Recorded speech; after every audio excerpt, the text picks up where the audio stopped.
Iyi rero akaba ari imwe mu mbwirwaruhame zikomeye cyane muri disikuru zikomeye cyane za Perezida Juvenal Habyarimana yavuze mbere yuko aza guhanurwa mu ndege ku itariki ya 6 z'ukwezi kwa kane mwaka w'1994 avuye i Arusha mu gihugu cya Tanzania.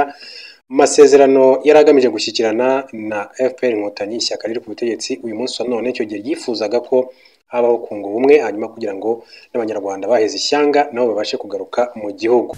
Nigeze kugira icyo nkivugaho igihe njya gusura Igikongoro. Icyambere nuko abanyarwanda twese twifuza amahoro. Abanyarwanda bose barifuza amahoro. Amahoro twayabaye mu gihe kirekire, ariko kuva ku itariki ya mbere y'ukwa 10 mu 1990 baraza barayadutesha kugeza n'ubu ngubu. Ariko rero ayo mahoro uko tuyashaka, turashaka ko ibintu byagenda mu murongo kandi bikagenda mu murongo ugororotse. Ubundi abagomba kuvugira igihugu n'abantu bagize guverinoma, nabivuze Igikongoro. Nge nkabona rero muri iyi mishyikirano yabereye i Buruseli harimo yenda ibintu hari bigomba gusobanurwa. Icyambere kigomba gusobanurwa nuko kuva intambara yitangira, ariko cyane cyane muri 1991 abanyarwanda baravuze bati ko tubona amashyaka amwe yitwaye nkaho afatanyije n'inkotanyi. Byaravuzwe muri mitingi, bamwe babyemeza abandi babihakana. Muri bukana itangazo ry'ingabo z'igihugu ryahise kuri radio umuntu agiranije cyangwa se nk'icyumweru iryo tangazo rimaze gusohoka, amashyaka amwe yaravuze ati turashaka kubanza kumenya ayo mashyaka abasirikari bavuze ko afatanije n'inkotanyi, kumenya ayariyo, kuko twe tudashaka kuvugana n'amashyaka afatanije n'inkotanyi. Twari muri iki cyumba bati tubwire ayo mashyaka tuyace tuyasohore muri iyi nzu kuko afatanije n'inkotanyi. Icyo gihe nta mashyaka yabyivugiraga. None ubeje ubundi baragiye i Buruseli basinya n'izo nkotanyi. None se iyo mariage yabaye batarabanje kusabana, icyo ni ikintu cyambere bagomba gusobanura. Ibyo bahakanaga ejo bundi ngo nta shyaka ririho rifatanyije n'inkotanyi, tukayivugira muri iyi sare bakavuga bati ibyo abasirikare bavuze babeshye, none ejo bundi barasinye.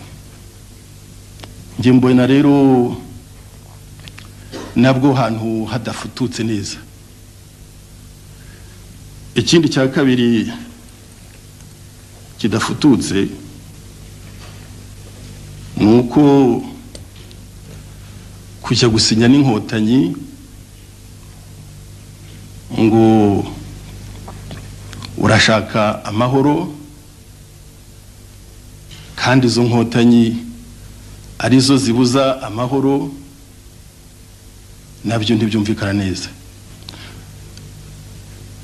Ntangira navuze ko guverinoma dufite ubu ngubu irimo amashyaka 5. Muri ayo mashyaka 5, 3 arahambiye agiye i Buruseli rwihishwa yitebye, asiza ndabiri ari muri iyo guverinoma ngo agiye gushaka amahoro na babandi badutera, kandi bagiye bihishe abandi 2 basigaye muri guverinoma, kandi basinyanye nabo ngabo 2 ko bagomba gushakira amahoro hamwe. Muri protocole d'entente basinye harimo ku ngingo ya kangahe gushaka amahoro. ayo mahoro agomba gushakwa n'iyo guverinoma, kandi guverinoma irimo amashyaka 5. None rero abo bitebye kandi barasinye n'aya mashyaka yose bari 5 bati dufite programme tugomba gukora, baritebye bagiye gusinya n'inkotanyi bati amahoro dushaka ni ukurwanya babandi 2 basigaye. Ubuse turemera ko bari hamwe nandi, ko bari hamwe se n'abandi basinyanye muri ya protocole d'entente uko ari 5, twemere se ko bari hamwe n'abo basinyanye ejo? Aho naho hari ikibazo. Abantu basobanurira abanyarwanda, niba twemeye sinya ya mbere ntiwavuga ko ubu programme ugiye kugira ari yo kurwanya wa wundi wasigaye utamubwiye. Niba twemeye kandi sinya ya kabiri tuvuga ngo turwanye wa wundi wasize utamubwiye, none se ko programme twasenya ari amashyaka 5 ukabusinye ko uza kuyirwanya ngo harimo uwasigaye, wowe uri mu yihe guverinoma? Hari ibintu rero bitafututse abantu basobanura, ariko rero akaba atari ugushaka kurwanya ko abantu baje kubonana n'izo nkotanyi uko babishoye, ariko rero kujya kuvuga ngo uravugira rubanda, uravugira abanyarwanda, ariko rero kujya gusinya ibivuguruzo byo wasinye ejo bundi, kujya gusinya ibyo ejo bundi wahakanaga nguriya muntu tuziranye ntisimuzi, aho ngaho ndakeka ko bitafututse koko. Ukambaza rotese ubu ngo waracyari umwanzi cyangwa se umwanzi, ngira ngo twese turifuza ko ataba umwanzi, ariko rero igihe atyohereza amasasu, igihe bavugana ngo baranywana ngo barasinyana hamwe ugasanga byumba nibwo itewe, icyo gihe nanjye sinzi izina namuha cyangwa bo bamuha. Nyakubahwa Perezida, hari imyifatire nakwita mibi y'abasirikare maze iminsi igaragara. Hari abasahura bagafata abakobwa ku ngufu n'abagore, hari n'abica abaturage, bikaba byaragaye cyane Kibuye, Byumba, Gisenyi, Ruhengeri. None nkaba nagira ngo babaze mwebwe mwategetse ingabo z'igihugu imyaka 30, mufitemo icyo nakwita experience, ngira ngo dukorere analyse mbese mutubwire cyaba kibitera, kubera kandi ko muri ino mu politique mwe mwatubwira ingaruka mubona byagira ariko baturage ari no kuri intambara. Nje byarambabaje cyane, kuko kuva ingabo z'u Rwanda zibaho muri 60 zakomeje kurengera u Rwanda, zakomeje kurengera igihugu, kuko u Rwanda atari ubungubu rutewe, u Rwanda rwagiye ruterwa kenshi, cyane cyane umaze kubona independence. Izo ngabo zakoze akazi kazo, no muri intambara twatangiye muri 90 ingabo zakoze akazi kazo, kuko imigambi umwanzi yari afite ngo yo gufata u Rwanda mu cyumweru, ngo yo kushyiraho ubutegetsi bwe mu cyumweru kimwe, ibyo ntiyabishoboye. Ariko rero nanone ibyo byaje kuza ngo bikaba biterwa n'ibintu byinshi, ngo bikaba biterwa n'amagambo amwe y'abanyapolitiki yabaca intege izo ngabo n'ibindi bibazo. Ariko ronge bikaba byarambabaje rwose, kuko kuvigiye intambara itangira abanyarwanda intege izo ngabo n'ibindi bibazo. Ariko ronge bikaba byarambabaje rwose, kuko kuvigiye intambara itangira abanyarwanda abaturage bari mu gace intambara iberamo berekanye bihagije ko bashyikiye izo ngabo, babana nazo, barana Rwantambi, babafasha kwikorera ibyo bagomba kwikorera, bakabagemurira igihe bari aho imihanda itagera. Urumva rero kugira ngo abasirikari bamwe bahohotere b'abaturage ibyo birababaje. Nkaba rero rwose twafatanya ko nawe nabonye ko bikubabaje kongera gusaba ibintu bibiri. Icyambere ngasaba abaturage ko bakomeza kwizera ingabo zabo, kuko urebye abo basahuye abo bishe ni bake cyane, kandi ibyo byose abo byabaye byahoshejwe n'izindi ngabo zifite umurava. Ngasaba rero ko bakomeza kuzizera, kuzitera inkunga, kuzibwira amagambo azishyigikira, aho kugira ngo barebe abo ngabo yenda bajya gukora ibyo abanyarwanda batifuza. No muri izo mpamvu ariko nkaba navuga ko urabizi kuva muri 1990 twahamagaye abasirikari, abasore ngo baze mu busirikari, baza ari benshi, ntibabona igihe cyo kurobanura. Urumva ko bamwe yenda bari basanzwe biba, bari basanzwe ari amabandi, baboneyeho nabo baza mu busirikari. Igihe yamenye kuri kurashije imbunda rero yahura n'umubandi atungino tujyane. Uzi ndetse no mu minsi ishize inteko ishinga amategeko yashyizeho itegeko ryo kubabarira abari mu bihano, abari mu munyururu. Igihe yashyiragaho n'ibyo kubabarira impunzi zaba ziri mu byaha. Iryo tegeko ryatumye hasohoka muri prison abantu ibihumbi bigeze kuri 5 ngira ngo abo bose nabo bose siko bagiye bicuza ngo bakoze ibyaha ntibazongera kubikora. Iyo bahuye n'abasirikare bagenda bagasabura. Icyo kuba birababaje, nkaba nasaba abaturage bakomeza kwiringira ingabo zabo, bakomeza kuzishyigikira, ariko ngasaba nkomeje ingabo ubwazo ukomeza kwerekana ko zizewe na rubanda, kuko komeza kwerekana ko ari ingabo z'u Rwanda, kandi ingabo z'u Rwanda zigomba kurengera mbere na mbere uwo muturage uri ku mupaka, uwo muturage bari hamwe, uwo muturage bararanye rwa ntambi.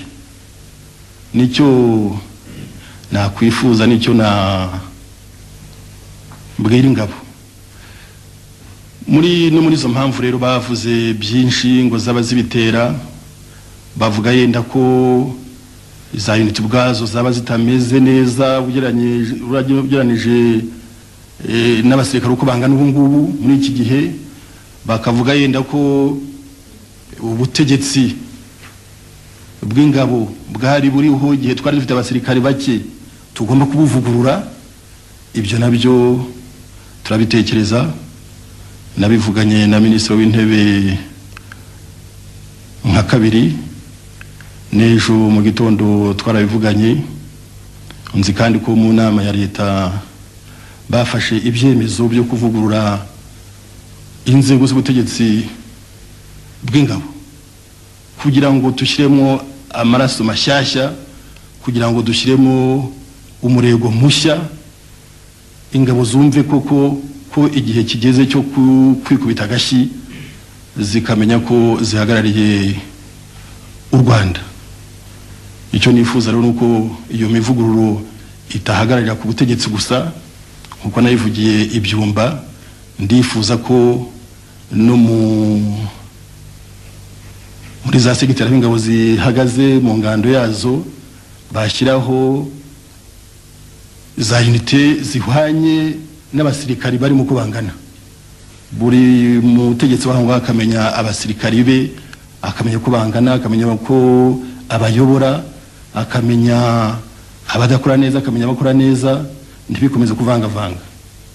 Ariko rero nkaba nsaba n'inzego zishinzwe ibyo guperereza ko bareba basahura bakabahana, kuko nkaba byo bavuze ku Kibuye, ngira ngo abibye ku Kibuye, ibibye muri banki commercial bose barafashwe. Byo ni byiza.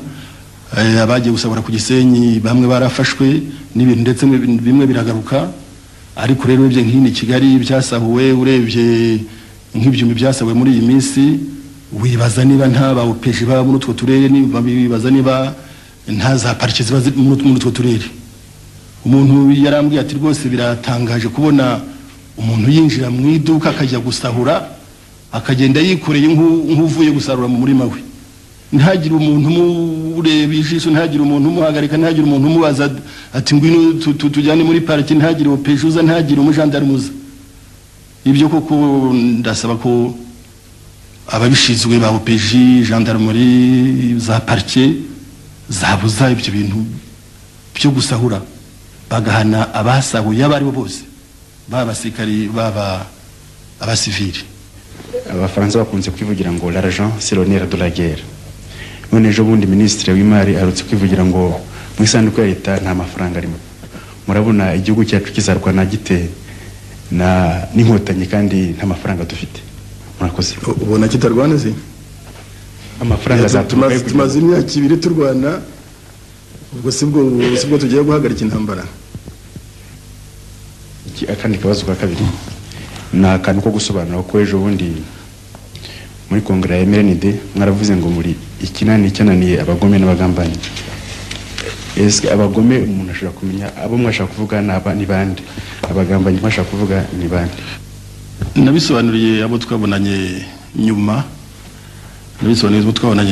ko ni igitekerezo cyanjemo kandi mvuga ibyo nkuye ku mutima. Abagome nabo bose nyine baza kudutera za katyusha, abo bose baza kudusukamwe amasasu, niba utabita abagome cyangwa niba utabita abagambanyi. Nabisobanuye icyo gihe, iyo kurikira icyo kiganiro warabyumvise. Amashyaka amwe namwe muri za mitingi akunze kuba harabika, ndetse n'ibinyamakuru bwabyo bimwe na bimwe birumvikana ntabwo biboroheye. Ibyo bintu mubitekerezaho iki njya kwa Perezida wa Repubulika? Abashaka gutukana se n'abagirane, urabona ko n'abagirane. Niba hari ikinyamakuru kinenga politiki ya Perezida Habyarimana kikayinenga, ni politiki yahaye igihugu, avuga ati hariya ntituyemeye, byo rwose yabishobora. Ariko rero kujya gutukana cyangwa se kujya guhimba, ukamwandikaho ibyo atakoze, ukamwandikaho iki, nabigenzane. Bahimba byinshi, bahimba ku mutungo Perezida afite, amazu mu Bugereki, amazu mu Bufaransa, amazu harya andi ni mu Buholandi, hehe. Mbabwire ko nta nitafari na rimwe mfite Burayi, nta nitafari na rimwe. Rosoye irahari da, Rosoye irahari. Herutse kwandika ngo Perezida Habyarimana ngo afite 25 millions de dollars. Wayamuha yayabara koko? Kwanduza ndi ku maherere birahanirwa. Kandi ayo mategeko zitwe twayazanye, twayakopeye ahandi mu bindi bihugu biturusha gutera imbere, byateye imbere mu bwenge, byateye imbere mu majyambere. Ayo mategeko ariho. Abaharabika abandi rero ku maherere bagombye kubihanirwa. Naho ubundi nabasaba ko kuko abanyamakuru buzuye, abanyamakuru batajyanwa no gushaka guharabika umuntu, ahubwo bavuga inkuru bazi ko ariyo kandi ubona ko izagirira abandi akamaro. Imishyikirano yabereye i Buruseli, amashyaka MDR, PL, PSD na FPR babavuga babise élément à chasser, l'ennemi commun. Mwe mwiteguye mute kwa mwahangana nabo babise babavuga bakoresheje iyo mvugo, kandi ndatekereza ko bayikoresheje bayikuye ku mutima?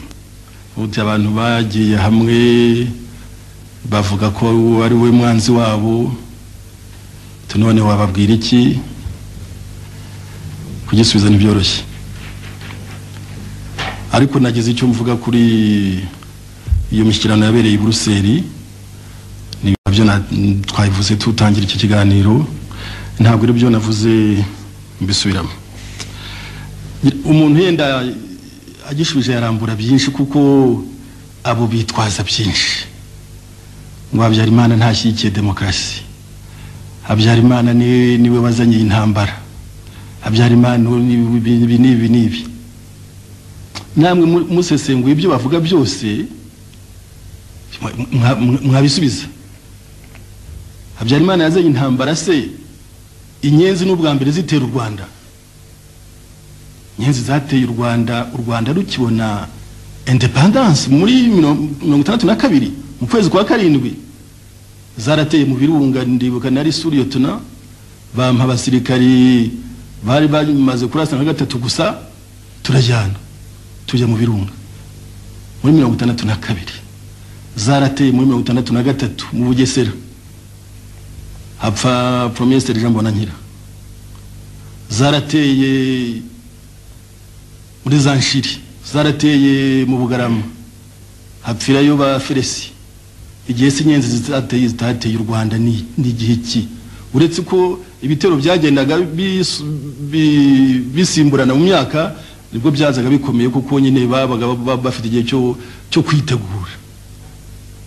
N'ubu ngubu ziyisi inkotanyi n'ubundi nizo ziyisi inyenzi, ntawazisi inyenzi n'uziyise ko ubu ziyisi inkotanyi. Byari byo byose ni babandi cyangwa n'abana babo baratera baza bafite igitero gikaze kubera ko bari bavuye mu ngabo z'amahanga, bafashe ibikoresho byabo, batekaga ibigo bikomeye.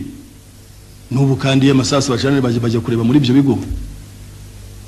Ikibazo bafite cyose bajya kureba aho bategekaga. Ariko impamvu ni yayindi yatumye batera muri 1962, 1963, 1967. Impamvu ni yayindi y'icyo gihe ni nayo y'ubu ngubu. Ntabwo rero Habyarimana wazanye intambara kuko icyo gihe Habyarimana se wari ku butegetsi. Niba ngubu bashaka Habyarimana se icyo gihe bashakaga ndi? Niba ngubu se bashaka Habyarimana icyo gihe barashakaga wari uhari icyo gihe kuki bashaka ngubu bagashaka na Habyarimana? Icya kabiri baravuga bati demokrasi Habyarimana ntayemera, afite ubutegetsi bw'igitugu. Igitugu kuko igitugu ni iki? Abafite ubutegetsi bw'igitugu ni bande?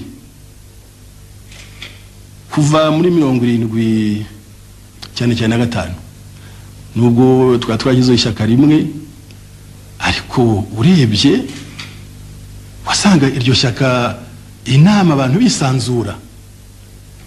Kugira ngo ndishyireho nagombye kujya mu prefecture ukorana inama n'abategetsi ba prefecture n'abashinzwe amajyambere muri prefecture. Amanama twarazengurutse hose, ariko bakavuga ngo ni igitugu. Murebe mu discours yanjye nkunda kuvuga mu dialogue, concertation, simbitangiye ubu ngubu kumvikana mukajya inama.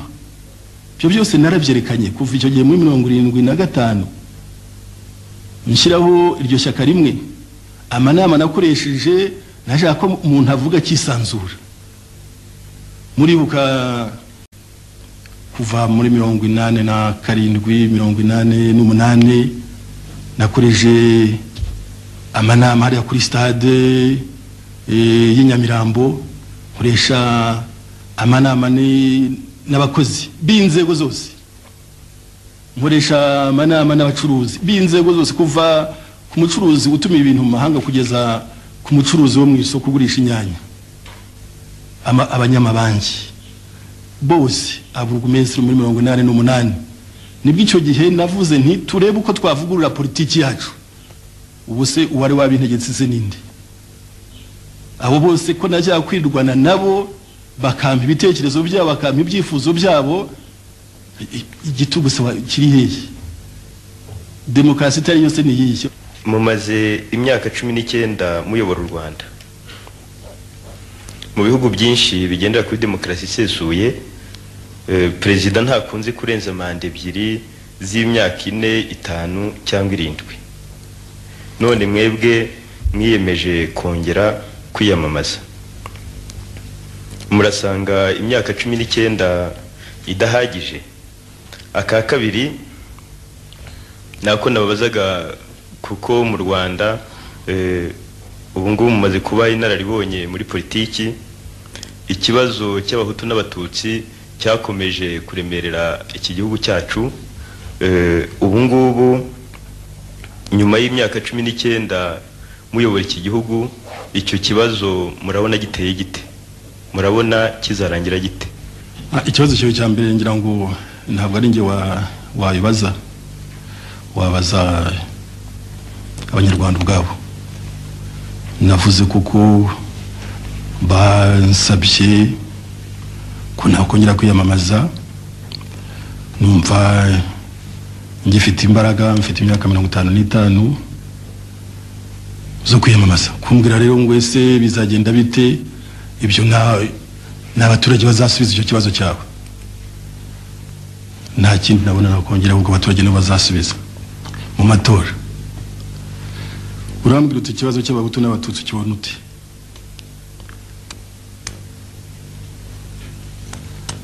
Wowe mbese ukibona ute? Kuko abahutu n'abatutsi kuva muri 73 icyo politiki ya Repubulika ya Kabiri itakoze kugira ngo abahutu n'abatutsi bumvikane ni ikihe? Icyo nashobora gukora ntakoze kugira ngo abahutu n'abatutsi bumvikane muri ya politiki y'ubumwe, muri ya politiki y'amahoro. Ubu ngubu bamwe babigize urwenya, uzi ahubwo nakuri ndabyihoreye kuko bamwe babigize urwenya. Ariko politiki y'amahoro, politiki y'ubumwe nicyo yari igamije kumvisha abana b'u Rwanda bose, akarere bavamo, ko bose ari abana b'u Rwanda.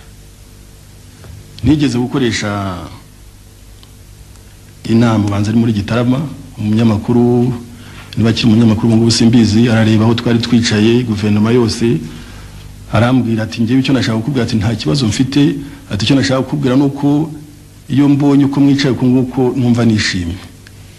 Nteze kuki? Ati mbona muva mu turere twose tw'u Rwanda. Nicyo nakomeje gushingiraho, kureba umunyarwanda uko yazamuka aho ari hose, ubwoko yabarimo bwose, abahutu n'abatutsi bakumvikana. Ahubwo wambwira ikitarakozwe ntashobora gukora. Ibyaje nyuma rero intambara igatera, bakavuga ngo ubwoko n'ubu bwarahohotewe. Koko abanyarwanda niko babibona, babona ko Repubulika ya Kabiri, babona ko Habyarimana ntacyo yakoze kugira ngo abatutsi bumve ko ari abanyarwanda muri iki gihugu. Niko abanyarwanda babibona koko.